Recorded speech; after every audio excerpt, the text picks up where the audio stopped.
Eu ouço a palavra ideologia diariamente. Eu não posso falar porque assim eu não entendo, né? Não quero uma pra viver.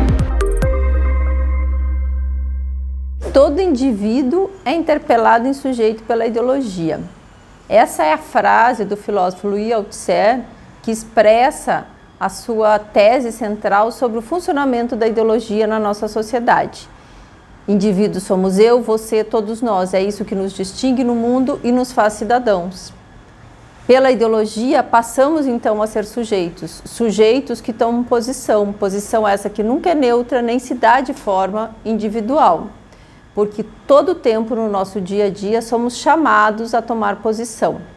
Mas o que é mesmo ideologia para você? Ideologia, para mim, é como se fosse a minha maneira, uma filosofia de pensar, de agir, a maneira que eu vejo, que eu encaro as coisas. Então, eu tenho a minha ideologia. Para mim, é um conjunto de pensamentos, de ideias, de valores que compõem quem eu sou e quem eu pretendo ser cada vez mais numa direção.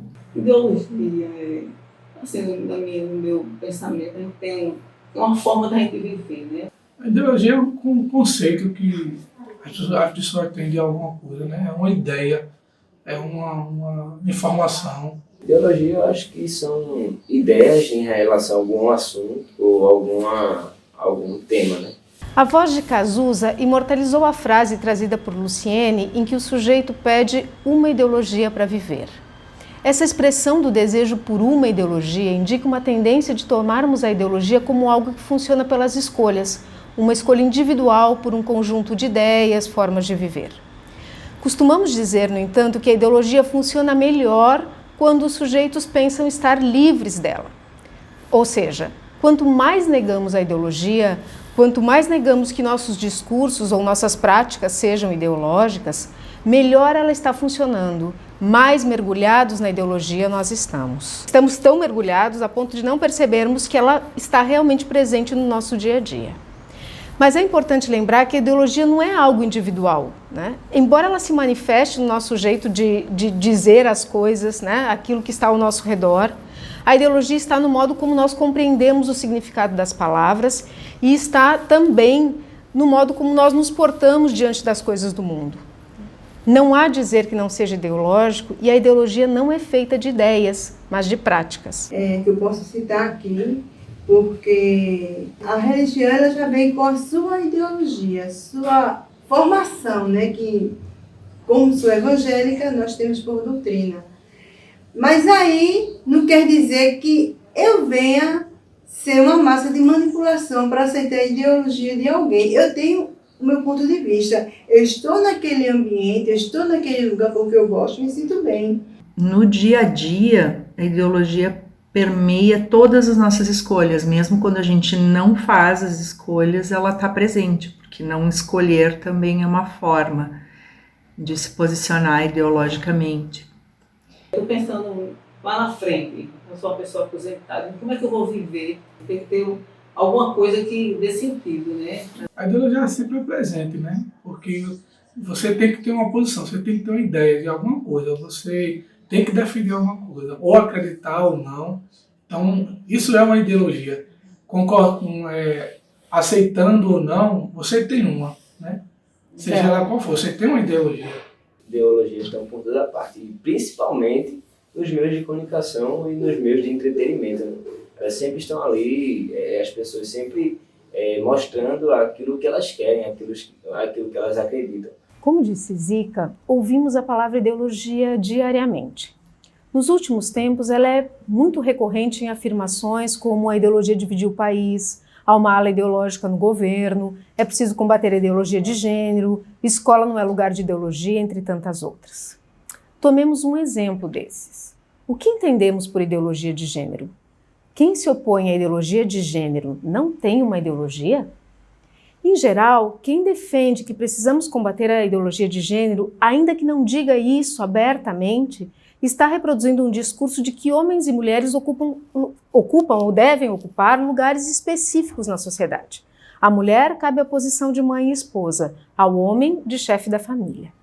Isso significa, por exemplo, ser contra outros modelos de família, ou taxar como anormais relacionamentos afetivos que fujam do padrão homem-mulher. Uma tomada de posição como essa não é ideológica? Defendermos uma ou outra compreensão sobre esse ou sobre qualquer outro tema é tomar uma posição que é sempre ideológica. Ou mesmo, quando afirmamos que não temos posição nenhuma sobre um assunto, estamos justamente, como nos lembrou a Zica, tomando uma posição. E estamos sob o efeito da ideologia. Por isso, não faz sentido esse dizer que tantas vezes é repetido pela nossa mídia, né, de que há uma ala ideológica no governo, o que nos leva a acreditar que as outras alas, que são chamadas de militar e técnica também, né, por essa mesma mídia, não são ideológicas. Esse modo de dizer cria a ilusão no sujeito de que uma decisão dita técnica, né, como por exemplo a proposta do atual governo de taxar livros e eliminar os impostos para importação de revólveres e pistolas, nada tem de ideológico. Mas o que pode ser mais ideológico do que armar a população e dificultar o seu acesso aos livros?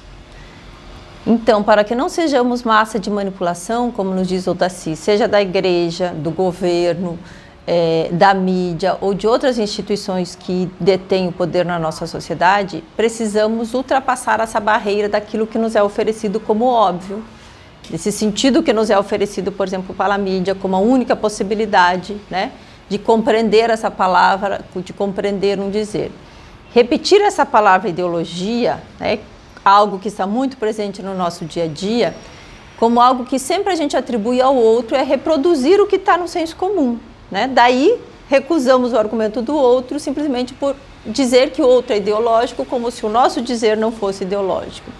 Mas é preciso lembrar, como nos diz Anselmo, né, que nós nunca estamos fora da ideologia, aceitando ou não. A ideologia, ela nos afeta, né? Não no sentido negativo, como algo ruim, mas como algo que é inerente às nossas práticas cotidianas. Daí a necessidade de não reproduzirmos, né, esses sentidos dominantes, esses sentidos, né, que nos são colocados pela mídia, mas sempre ousarmos questionar, desconstruir e transformar. Porque, afinal de contas, somos todos, né, orientados por uma base ideológica. A pergunta que fica é: a sua base ideológica é inclusiva ou excludente?